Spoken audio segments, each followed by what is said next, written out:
જાંગીરપુરા વિસ્તારમાં રાત્રિના સમયે ક્લબ 100 એમ્પાયર બિલ્ડિંગમાં ઘરફોડ ચોરી કરવા ગયેલી અલગ અલગ 3 ટોળકીને હથિયારો સહિતના મુદ્દામાલ સાથે જાંગીરપુરા પોલીસે ઝડપી પાડી હતી.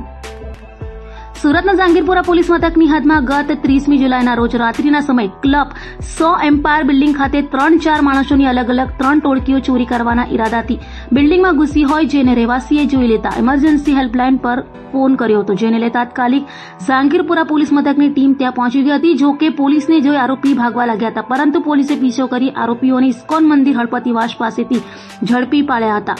ઝડપાયેલા આરોપીઓ અલગ અલગ 3 ટીમો બનાવી ચોરી કરવા ગયા હતા.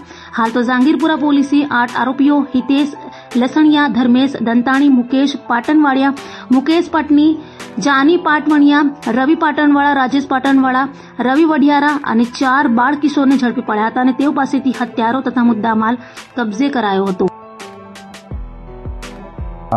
મારું નામ PSIP ઘરિયા, Jahangirpura police station, Surat શહેર. ગઈકાલ રાત્રે 30 તારીખના રાત્રે 1:30 વાગ્યે અમને ફરિયાદીનો ફોન આવેલો કે ઇમરજન્સી હેલ્પલાઇન 112 પર કે અમુક ચોરી સમો તે જે બિલ્ડિંગનું મેનેજમેન્ટ સંભાળે છે તે બિલ્ડિંગમાં ચોરી કરવાના આશયથી ઘૂસેલા છે. અલગ અલગ રિક્ષામાં આવી, જેથી તેમણે પોલીસ મદદ માટે ફોન કરતા પોલીસ તાત્કાલિક ઘટના સ્થળ પર અહીંયા પહોંચી ગયેલી અને પોલીસે પહોંચી અને તાત્કાલિક પોલીસને જોઈ જતા અમુક ચોરી સમો અહીંથી ભાગવા માંડેલા. જે ઇસ્કોન ઝુંપડપટ્ટી હળપતિવાસ ઝુંપડપટ્ટી છે ત્યાં એ લોકો ભાગેલા હતા, જ્યાંથી સ્થાનિક લોકોની મદદથી પોલીસે તેમને પકડી પાડેલા હતા અને ત્યારબાદ અમુક ઇસમો આ જ બિલ્ડિંગમાં ધાબા પર 9મા માળે ધાબા પર ટાંકીમાં છુપાઈ ગયેલા હતા.